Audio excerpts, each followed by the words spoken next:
आनंद लो प्रतिदिन जीवन का में आपका स्वागत है। आशा है ठीक ऐसा ही आपके जीवन में हो रहा है जब आप इस कार्यक्रम को देख रहे हैं। आज हम बातें करेंगे कि आप अपने बारे में क्या बोलते हैं और आप अपने बारे में जो बोलते हैं वो कितना महत्वपूर्ण है। आप स्वयं का विरोध कर सकते हैं अपनी निंदा और नकारात्मक बातों द्वारा। इस संदेश को सुनिए जो मैंने लिया है प्रचार विरोध का सुधार में से। अपने बारे में नकारात्मक और निंदात्मक बातें बोलना बंद करें। मैं इतनी मोटी हूँ, मैं अच्छी नहीं दिखती, मैं बड़ी मूर्ख हूँ, मैं कभी कोई काम सही नहीं करती। वो सारी बुरी बातें लोग स्वयं के बारे में बोलते हैं, बड़ी अजीब लगती हैं। और जब कभी आप ऐसा करते हैं, मुझे लगता है इससे आपके अंदर चोट पहुंचती है। और मुझे लगता है कई लोगों के दुखों का कारण यही वो बेकार की बातें हैं जो वो अपने ही मुंह से बोलते हैं।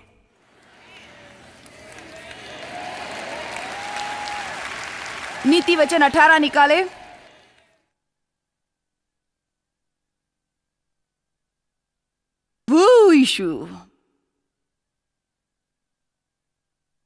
बेहतर यह होगा कि आप अपने बारे में अच्छी बातें कहें और समझबूझकर कहें।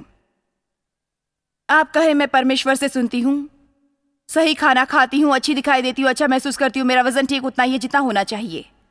मैं जहां कहीं जाती हूँ मुझे कृपा मिलती है। मुझे किसी और के जैसा जीवन नहीं चाहिए, मुझे अपने जीवन से प्यार है।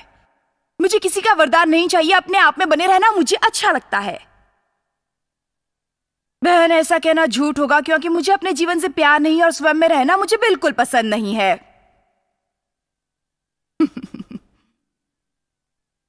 बाइबल कहती है उन बातों को जो नहीं है ऐसे कहो मानो वो हैं।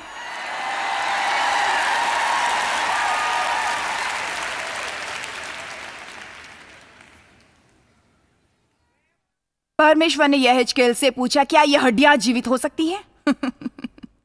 हे प्रभु, ये तू ही बेहतर जानता है। इन हड्डियों से नबूवत कर और कह, सुखी हड्डियों परमेश्वर का वचन सुनो। यदि आप अपना जीवन पसंद नहीं करते तो जीवन के वचन बोलना शुरू कर दो।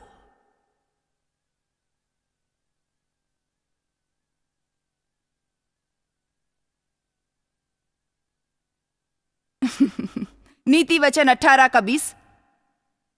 मनुष्य का पेट उसकी बातों के फल से भरता है और वो अपने होठों के फल से संतुष्ट होता है। हमें संतुष्ट रहना है, चाहे अच्छा हो या बुरा। शब्द अपना फल लाते हैं। बाइबल कहती है तुम अपने ही शब्दों के फल से संतुष्ट हो जाओगे। जीभ के वश में मृत्यु और जीवन दोनों होते हैं। जो उससे प्रेम रखते हैं वे उसका फल जीवन या मृत्यु दोनों पाएंगे। यदि आप अच्छी बातें बोलना शुरू करें तो आप अपने जीवन को और पसंद करेंगे। सुबह जब उठे तो कहें, यह बड़ा आनंद भरा दिन है, आज मैं खुश रहूंगी, आज मैं स्वयं का आनंद लूंगी, आज मैं जो कुछ करूंगी उत्साह और लगन से करूंगी। मैं उठकर अपनी तुलना किसी और से कभी नहीं करूंगी। जो मेरे पास नहीं है उस विषय में सोचने न बैठूंगी। मैं क्या नहीं कर सकती और लोग मेरे लिए क्या नहीं कर रहे हैं। आप में से कितनों को यह विचारधारा बदलने की जरूरत है। एक और ऐसा क्षेत्र है मुझे लगता है जिसके द्वारा हम खुद को दुखी कर लेते हैं, स्वयं पर शक। याकूब 1 निकाले। हमारे पास दुचित्ता का मन ना हो, एक निर्णय ले और उस पर बने रहें।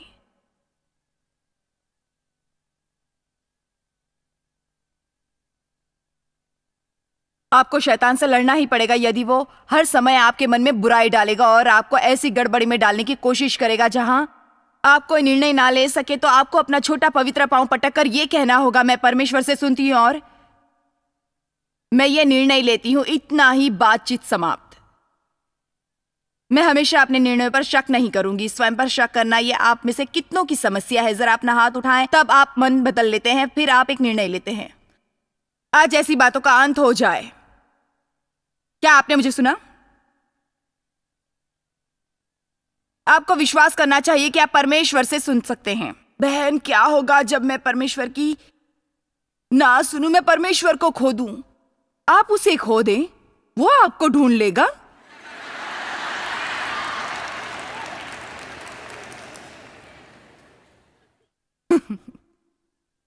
क्या आप जानते हैं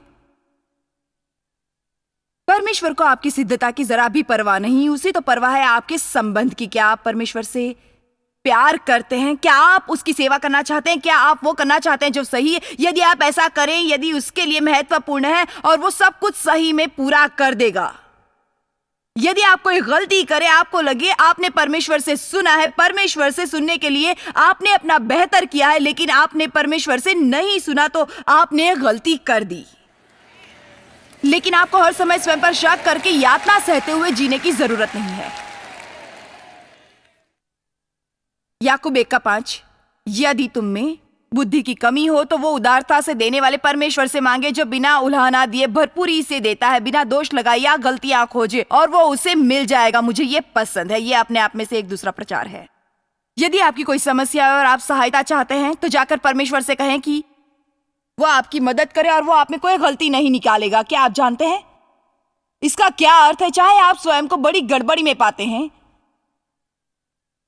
यदि आप परमेश्वर के पास जाएं तो ऐसे में भी परमेश्वर आपसे प्यार करेगा। इसका मतलब ये नहीं कि ऐसे में परमेश्वर आप में सुधार नहीं लाएगा, लेकिन ये कोई गलतियां ढूंढकर दोष लगाने जैसी बात बिल्कुल नहीं होगी। पर विश्वास से मांगे, तनिक भी संदेह ना करें, यानी बिना संकोच बिना शक, क्योंकि जो संदेह करता है, संकोच और शक करता है, वह समुद्र की लहर के समान है, जो हवा से उड़ती और उछलती रहती है। क्योंकि सच में ऐसा मनुष्य यह आशा ना रखे कि उसे परमेश्वर से कुछ प्राप्त होगा, क्योंकि दुचित्ता, संकोच, शक, दो विचार होने के कारण वो अस्थिर, भरोसा ना करने लायक और सभी बातों में अपनी सोच, भावना और निर्णय में अस्थिर है। वो कभी भी कोई निर्णय नहीं ले सकता। क्या आप जानते हैं मेरे मनोविचार? आज मुझे सही संदेश मिला है। आपकी क्या प्रतिक्रिया है, ये आपके और परमेश्वर के बीच है। लेकिन मैं घर जाकर ये नहीं कहूंगी कि क्या मेरे पास सही बातें हैं, शायद मेरे पास सही बातें नहीं, मुझे ये नहीं कहना चाहिए, मुझे वो नहीं कहना चाहिए था। मैं सही कहूंगी, मैं गलत नहीं कहूंगी। मैं हमेशा ये सोचूंगी, मैं वो नहीं करूंगी, मैं ये नहीं करूंगी। मैंने कई साल ऐसा जीवन जिया, पर आगे ऐसा जीवन बिल्कुल नहीं जीऊंगी।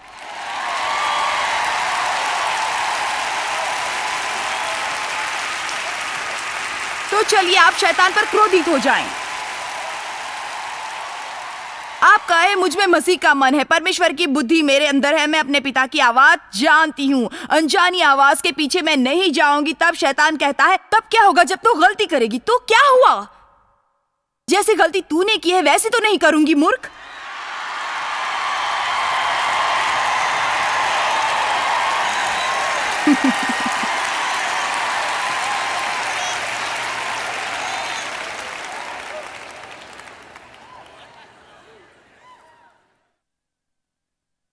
शैतान को आप मुंह तोड़ जवाब दें।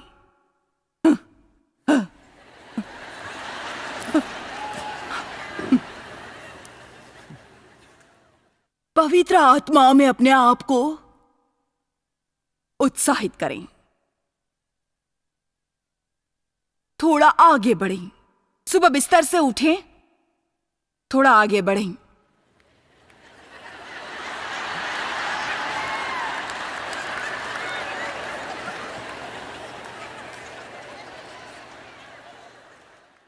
ऐसा नहीं कि चलो ठीक है, ठीक है, तो याद करें, स्वयं की निंदा करके खुद को चोट न पहुंचाए। खुद पर दोष लगाना बंद कर दें। दुचित्ता ना बने। परमेश्वर नहीं चाहता आप गड़बड़ी में रहे। गड़बड़ी परमेश्वर की ओर से नहीं होती। शांति के पीछे चले। परमेश्वर नहीं चाहता आप गड़बड़ी करें। गड़बड़ी परमेश्वर की ओर से नहीं होती। परमेश्वर के पास शांति है, शांति के पीछे चले। अब हम बात करेंगे पाप के बारे में।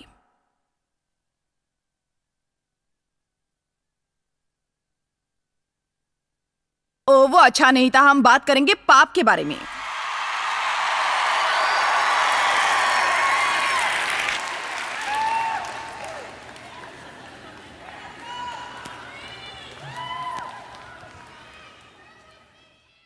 मत्ती 18।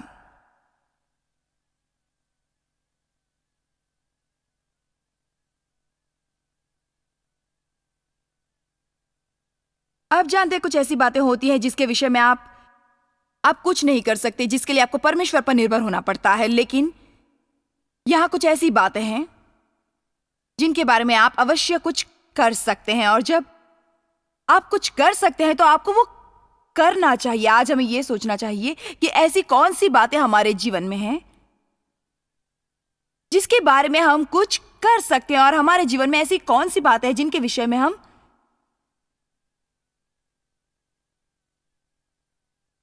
कुछ करना ही नहीं चाहते, और ऐसी कौन सी बातें हैं जिन्हें सच में हम नहीं बदल सकते। या कुछ भी नहीं कर सकते। उसे केवल परमेश्वर ही कर सकता है।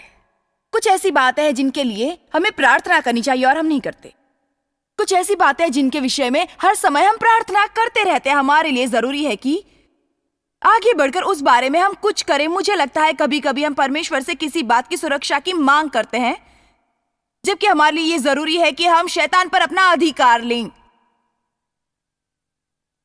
आमीन।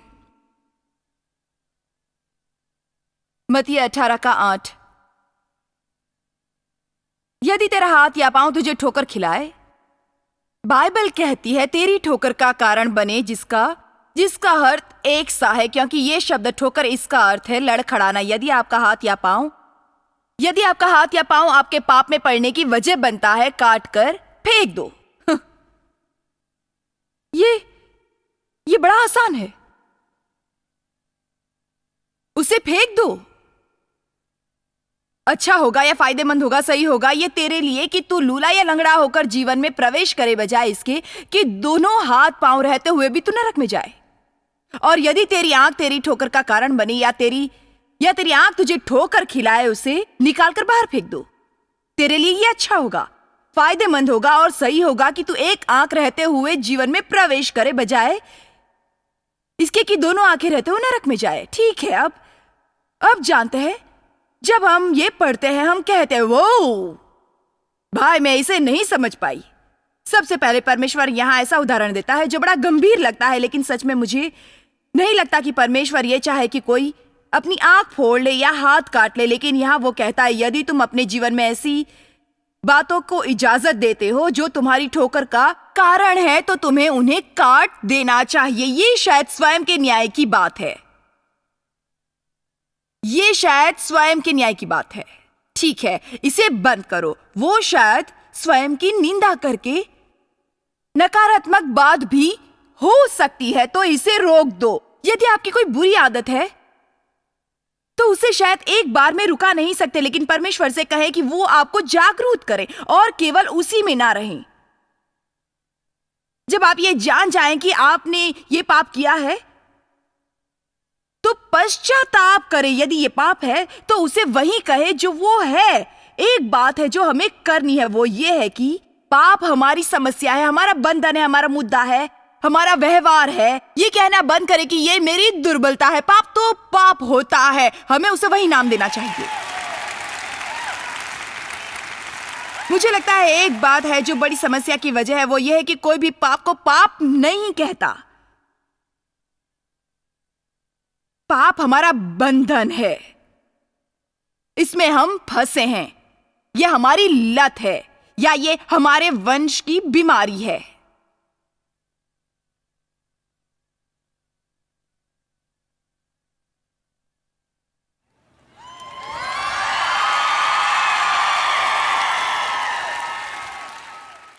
एक बार मैं प्रार्थना करके पाप से क्षमा मांगने की कोशिश कर रही थी, लेकिन मैं एक बड़ी लापरवाही का काम करी थी। मैंने कहा हे प्रभु मुझे क्षमा करो, मुझसे गलती हो गई।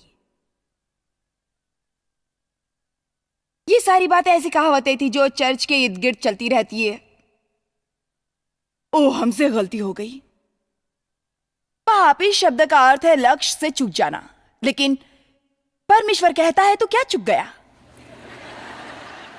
हे परमेश्वर मुझे माफ कर, मैंने गलती कर दी और मैंने पवित्र आत्मा को मुझसे कहते सुना। तुझसे क्या गलती हुई? देखो प्रभु आप जानते हो, देखो मुझे भी पता है, लेकिन मैं आपसे सुनना चाहती हूँ। आप कहो, मैं क्यों ये कहूं? क्योंकि ऐसे ही हेलो, यदि तुम अपने पापों को मानकर पश्चाताप करो,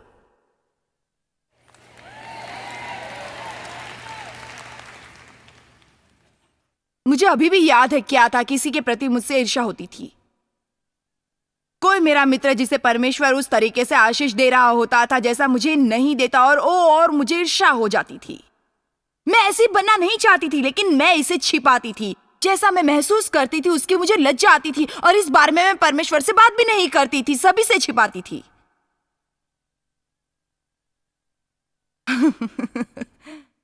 आप पाप छिपा नहीं सकते।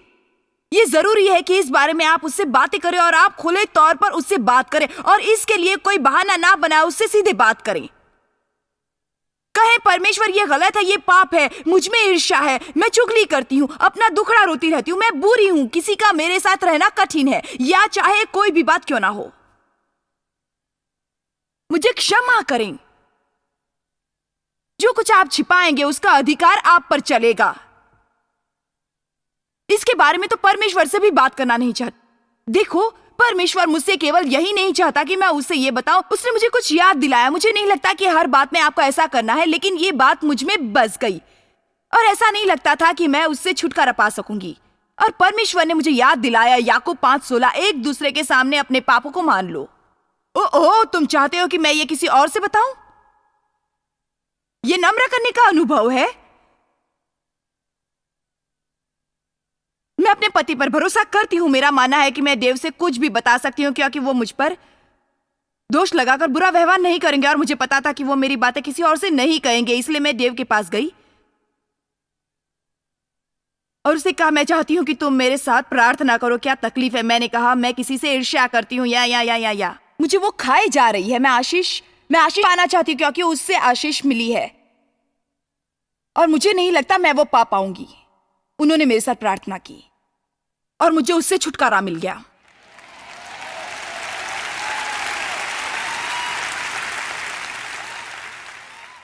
क्या आपको पता है, मसीह की देह में जरूरी है कि हम बढ़ें और एक दूसरे पर भरोसा करें, एक दूसरे पर भरोसा करके योग्य बने। हमें किसी और की बातों को बताते नहीं रहना चाहिए। हम में से प्रत्येक के लिए यह जरूरी है कि हम ऐसे व्यक्ति बने कि हमारे मित्र हमारे पास आराम से आकर अपनी बातें बताएं, ये जानते हुए कि हम उन पर दोष नहीं लगाएंगे, निंदा नहीं करेंगे और उनकी बात गुप्त रखेंगे। मसीह की देह में इतना पाप है और उसकी एक वजह यह है कि लोगों को पता नहीं कि वो अपनी बातें जाकर किसे बताएं।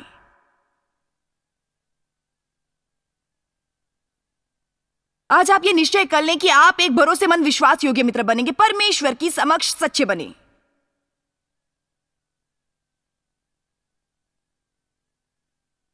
पाप को पाप ही कहें, पाप को पाप ही कहें। अब मैं आपसे कुछ और बातें बताऊंगी। अब कुछ मिनटों के लिए मैं यहां पर मां बन जाऊंगी। इसलिए नहीं कि यहां मुझे आपसे बातें करने का मौका मिला है, बल्कि इसलिए क्योंकि यह कार्यक्रम टीवी के द्वारा दुनिया भर में जाएगा। मुझे अभी ऐसा करने का दिल किया। मैं इसे कुछ इस प्रकार से कहूंगी, शैतान के साथ खेलना बंद करें। इससे मैं क्या बताना चाहती हूं? ऐसा सोचना बंद करें कि किसी बात में आप जरा भी बुराई में रहकर पाप में नहीं पड़ सकते। शायद इस जगह यहां पर अभी कुछ ऐसे लोग हैं जो ऐसे फंदे में बुरी तरह से फंसे हुए हैं। इसके कहने से हम आप पर दोष नहीं लगा रहे, लेकिन मैं आपको यह बताना चाहती हूं कि आप कैसे उसमें फंसे हैं और कैसे आप बाहर आ सकते हैं। लेकिन ऐसा करने में आपको चेतावनी देना चाहती हूं कि आप शैतान से खिलवाड़ ना करें। उदाहरण के लिए, क्या आपकी ऐसी इच्छा नहीं होती कि जाकर कम से कम एक बार तो ये जानने के लिए यौन संबंधों की वेबसाइट जाकर देखें कि ये कैसी होती हैं?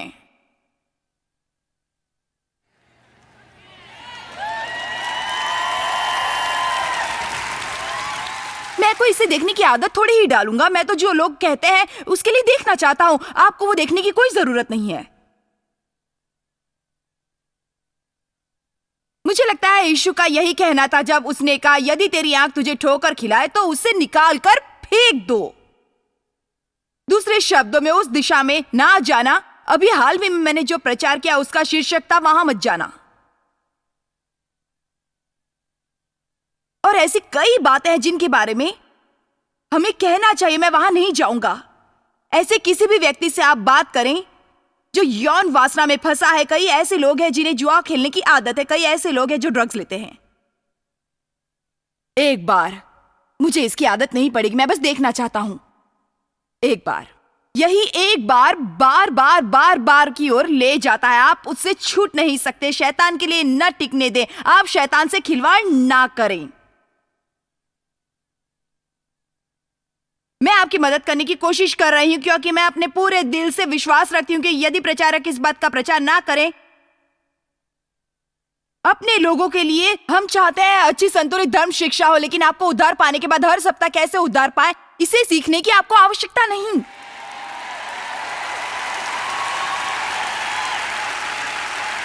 आज हम ऐसे समाज में जी रहे हैं जहां मोह परीक्षा और दुष्टता को नहीं रोका जा सकता। आज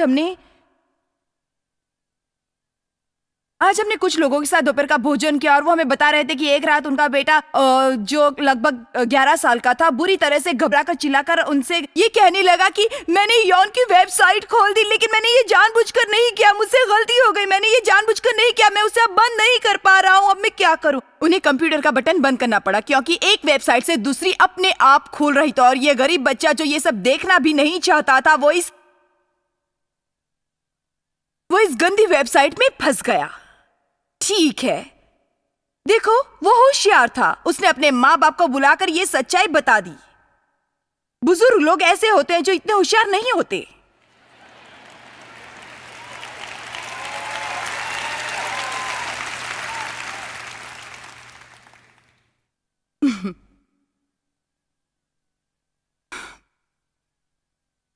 मुझे एक पत्रिका मिलती है जिसके कई पन्ने मुझे फाड़कर निकालने पड़ते हैं क्योंकि ऐसी बातों को देखकर मैं स्वयं को ठोकर देना नहीं चाहती। और इतना ही नहीं, मैं उसे देखना भी नहीं चाहती। आप ऐसी दुकान से बाहर आ जाएं। क्या आप जानते हैं, एक बार मैंने एक ऐसी बात देखी जो यौन बातों पर सलाह थी, एक बड़े इश्तेहार के रूप में। मैं बड़ी दुकान में औरतों के चड्डी पहने चित्र देखने नहीं जाती, उसे देखने का मुझे कोई शौक नहीं है। मैं पुरुषों को उनके कम कपड़ों में देखने को नहीं जाती। दुकानों में इन उद्देश्य से मैं कभी नहीं जाती। मुझे नहीं पता इस बारे में मैं क्या करूं, उसे देखो भी मत। होने दे आपकी ये बात सभी जाने।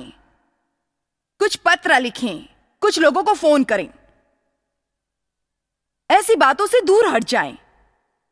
पश्चाताप का अर्थ है पाप से हटकर मसीह की ओर मुड़ना। आप ऐसी बातों से दूर हट जाए। टीवी चैनल बदलते समय भी आप सावधान रहें, कहीं ऐसी बात आपके सामने ना आ जाए जिसे आप बिल्कुल भी देखना नहीं चाहते। जिस बात को आप देखना नहीं चाहते उसे देखने का खतरा आपके सामने बना रहता है। तो क्या आप जानते हैं, केवल इसलिए कि कोई बात आपके सामने आ गई इसका मतलब ये नहीं क्या आप उसे देखिए। अरे भाई सुनो, आकर जरा ये देखो, तुम्हें विश्वास नहीं होगा। वाओ,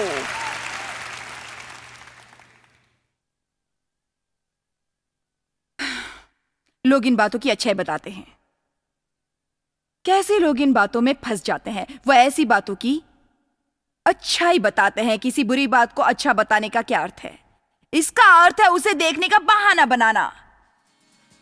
स्वयं को ठोकर खिलाना बंद करें और पवित्र आत्मा का मार्गदर्शन लें।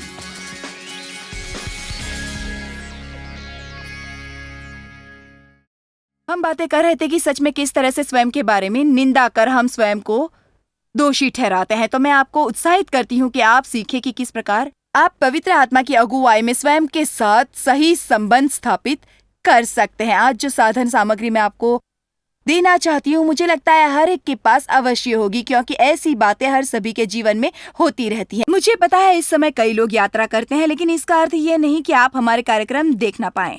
आप इन छुट्टियों के मौसम में भी हमारे कार्यक्रम देख सकते हैं, पॉडकास्ट डाउनलोड करके। मेरा मानना है आप इसका आनंद लेंगे। प्रभु आपको आशीष दे। जल्द ही मिलेंगे। आप जितना जानते हैं उससे भी अधिक आप हमारे लिए जॉइस मेयर मिनिस्ट्रीज एशिया में महत्वपूर्ण है। हम आपकी सराहना करते हैं। आप सौभाग्यों का धन्यवाद देते हैं कि इस संसार भर की सेवकाई को आप सफल कर रहे हैं। एक साथ हम भूखों को भोजन, गरीबों को कपड़े दे रहे हैं और पूरे संसार में सुसमाचार प्रचार कर रहे हैं। हमसे आज ही संपर्क करें या लॉग करें jmmindia.org। अपने प्रार्थना निवेदन भेजें, हमारे स्रोत के विषय जानें, जॉइस की सभाओं के विषय जानें, और जैसे हम पूरे संसार में मसीह के प्रेम को बांटते हैं तो आप हमारे साथ सहभागी हो जाएं।